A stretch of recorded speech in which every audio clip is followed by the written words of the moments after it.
Pues buenas, soy Laura, tal como han dicho, estoy en cuarto año del doctorado en el Departamento de Lingüística, Literatura y Traducción, con dos directoras de tesis, Rosa Muñoz Luna, de Literatura, y también Celia García, de Medicina. Tal como han dicho el título, pues lo que vamos a hacer hoy, que vamos a trabajar sobre estas líneas de investigación, la neurociencia, el estudio de género, la narrativa autobiográfica y el análisis crítico del discurso ante la voz femenina, ante daño cerebral, y el objetivo principal es cómo ver cómo las mujeres narran después de un daño cerebral adquirido su experiencia ante interpretación médica, silenciamiento, construcción social de la feminidad. Y también me gustaría decir que he continuado la investigación en Texas con un profesor biólogo que recientemente he venido, y allí pues he tratado dos capítulos, bueno, un capítulo con tres apartados bastante importantes de la metodología, y vamos a preguntarnos ahora cómo nació mi investigación. Pues mi investigación nació, se puede decir, gracias a un traumatismo que tuve craneoencefálico, en el que lo que estamos es analizando las dos autobiografías que he escrito ante el retraso de diagnóstico. Como las pueden ver aquí, La chica de la parada mental 1 y La chica de la parada mental 2, traducida aquí al inglés, que la he publicado en Los Ángeles, en América, en mi estancia allí, y pueden ver que yo soy la propia autora y paciente tras mi daño cerebral ocurrido en 2006 por un accidente de tráfico. En estas novelas pues vamos a ver cómo la protagonista, Torres Caro, empieza todo en el accidente de 2006, que ahora veremos la cronología, pero en 2018 empieza todo en mi querida mano derecha, con un hormigueo, un entumecimiento, una parálisis que no llegaba al diagnóstico. Y entonces los conceptos de la cronología los podemos ver aquí. En 2006 empezó todo, el daño motor fue en 2018, después de la recuperación, como vemos todos, y las alteraciones neurológicas que me hicieron empezar el doctorado en 2022, porque los médicos no me daban respuesta, y dije, ¿quién es mejor que para buscar tu respuesta? Pues tú, Laura. Y así me metí. Y en 2024 pues fueron las emociones a nivel de contradicción, que tenemos lesión en núcleo amigdalino, y después la epilepsia, o sea que todo vino al no tener diagnóstico, y podemos ver aquí cómo el cuerpo habla al cerebro y no solo a la mente. Porque podemos ver la voz corporal no siempre legitimada. Y aquí vemos el número 6 en grande, y esto representa a los casi 6 años que yo he estado sin diagnóstico, de 2018 a 2022, con las alteraciones neurológicas, y representa el impacto temporal y emocional. Aquí tenemos en un cómic así gráfico, pues lo que yo realmente he pasado. Aquí vemos el cuerpo ante la psicolización, o sea, que han confundido mi voz, que ha estado silenciada, con problemas a nivel psicológico, y tal como ansiedad, estrés, en vez de ver las alteraciones y la subjetividad femenina tras los 6 años. Además vemos cómo el juego tiene la relación entre la subjetividad del cuerpo y el cerebro, y vemos al cuerpo como un espacio de conflicto y duda ante diagnóstico, y la demora de los síntomas y diagnósticos.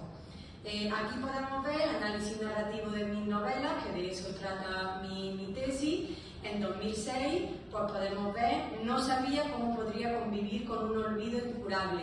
Sus familiares vinieron a visitarla. Ella no tenía el suficiente discernimiento para reconocer a sus parientes. No podía ni quería imaginar cómo se sentían en ese momento, al haber estado al lado de su niña, sin saber si la volverían a ver sonreír o estar consciente de nuevo. Ahora podemos ver en 2018 el avance de la mano. La chica del tren mental empezó a sentir dolor muscular o del sistema nervioso, no lo sabe aún. Primero la mano derecha se le paralizaba e inflamaba por momentos. Cada día era un infierno de dolor. Ahora pues pasamos a 2022, en lo que tenemos la mente y el cerebro. aunque como los médicos aún no habían diagnosticado nada, el dolor de la mano, su repentina indiferencia y el intenso dolor de cabeza probablemente se debía simplemente a que no había descansado bien la noche anterior o tenía estrés, según le dijeron los médicos. Por ejemplo, en esa pues me gustaría decir que vemos cómo la interpretación médica no a veces es interpretada correctamente, y en la mayor parte en las mujeres, como consecuencia de que tenemos simplemente estrés. Ahora pues podemos ver la de 2024, que aquí se narra sobre mi cerebro, las alteraciones neurológicas, consecuencia. La respuesta residía en parte en su cerebro dañado. La lesión en su amígdala probablemente había alterado la forma en que procesaba el mundo. Las emociones no llegaban como debían, quedaban atrapadas en un filtro espeso o simplemente no aparecían. A veces ella misma se sorprendía. Era lo contrario, en lugar de alterarse de repente, hacía las cosas con una calma y tranquilidad impresionantes, como si no le importara, una sensación que nunca había experimentado antes. Entonces, en esta podemos ver cómo la explicación del malestar de la protagonista ante su base neurológica y el cambio identitario que tiene ante la falta de diagnóstico y la percepción de su yo. Ahora vemos los conceptos clave de mi tesis, que son el cuerpo, la mente, cerebro y las emociones ante la falta de diagnóstico y la confusión entre la mente y cerebro. No entiendo estos conceptos como separados, sino como un sistema integrado ante la experiencia del daño cerebral, y transforma la identidad y la transformación de ella misma.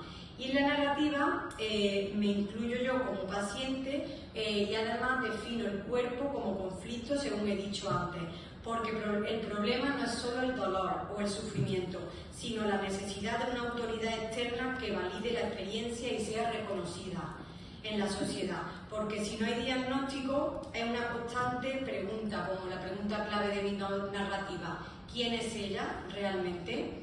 Ahora vemos el marco teórico de esta tesis desde el siglo XX y también la mitología griega. Lo vamos a ver en tres transformaciones. La primera es la evolución del daño cerebral, que aquí tenemos a los pacientes ante la sociedad que somos invisibles. Por ejemplo, en mi propio caso, como yo soy muy estudiosa desde mi coma que tuve, casi un mes en coma y mi pérdida de memoria absoluta, yo estudio mucho sin parar para no llegar a la demencia y, como podéis verme todos, parezco normal, ¿a que sí? Pero nadie ve la invisibilidad de mi daño, excepto mi testigo, que es por ejemplo mi propio hijo en casa. Entonces aquí vemos la neuroplasticidad del cerebro contigo y el reconocimiento social, o sea, la sociedad contigo, con tú. Y aquí vemos el miedo al silenciamiento ante la sociedad y lo cultural. Ahora vemos también la neurociencia con el cuerpo de ella, en la mitología griega, que vemos cómo la figura de la mujer está en la inferioridad, que no somos entendidas, y también me gustaría decir que yo mezclo en mis novelas la realidad y la ficción. Por ejemplo, podemos ver el objeto narrativo de él, que es la mirada externa, él la observa a ella desde fuera. Después el sujeto, que es ella como agencia propia y acto de su identidad no pasiva. Después vemos el concepto de loca como interpretación de ella ante imaginarse los síntomas de su mano, que realmente eran reales. Y la obsesión a nivel psicológico de la dinámica entre el género, él y ella, porque lo peligroso es una realidad. Y después el análisis de la mujer como objeto de observación externa o clínica, sujeto ante lo obsesivo de diagnóstico y el sujeto activo ante la expresión en narrativa. Después también vemos el imaginario femenino de no ser comprendidas con la mitología griega y la confusión que tenemos aquí con la pregunta clave: ¿dónde acaba el cuerpo y comienza el cerebro? Aquí un concepto clave que lo he desarrollado en Texas es la dualidad entre la confusión, que me está costando mucho descubrirlo, de la neurología o psiquiatría, la salud mental y la salud cerebral. Y ahora vemos la tercera transformación de mi marco teórico, que es la narrativa con la perspectiva de género, por ejemplo, cómo se estructura el relato, cómo aparece el cuerpo en el discurso, de la voz de la paciente, o sea, la mujer, silencios que se producen ante la enfermedad o el miedo a contarlo, y representa la identidad con transformación gracias a la narrativa autobiográfica. Y se narra la relación entre el deterioro físico y el cerebro, y el cuerpo mío habla a gritos, porque era como un signo de mi cerebro, de que algo iba a pasar, y la mano mía se estaba completamente apagando como turn off. Y ahora me gustaría concluir diciendo que el diagnóstico no es solo un acto médico, sino también un acto social y político, con un problema de escucha, de legitimidad y reconocimiento de la experiencia femenina, narrada, subjetiva, recordada y resignificada. Aquí aparece la tensión central en mi narrativa, que es la dualidad de género entre él y ella. Podemos ver a él, que es Edward Aitor Cansol, que es una voz médica que representa autoridad, o sea, él es mi observador, pero representa la autoridad. Después ella, Laura Torres Caro, que es una voz de paciente femenina como observada y expresando la realidad. Y para concluir, pues me gustaría decir que la investigación propone entender el daño cerebral adquirido invisible en las mujeres y que no se entienda como psicológico, sino como neurológico. Y tiene una experiencia muy compleja que atraviesa el cuerpo, la identidad, la emoción y la narrativa de ella misma, como chi storytelling. Y el objetivo final es plantearnos esta pregunta: ¿cómo aprender a escuchar el cuerpo cuando aún no ha sido traducido por la medicina? Pues en este sentido vemos la importancia de la narrativa autobiográfica de pacientes, la comunicación entre médico y paciente, que es súper importante, y la interdisciplinaridad entre neurociencia, género y narrativa. Aquí tienen la referencia de mis dos novelas, que aún estoy publicando la segunda en español en América, pero la primera ya la tienen en español también. Aquí tienen mis redes sociales si quieren en contacto, o mi Gmail, ltorcar@uma.es.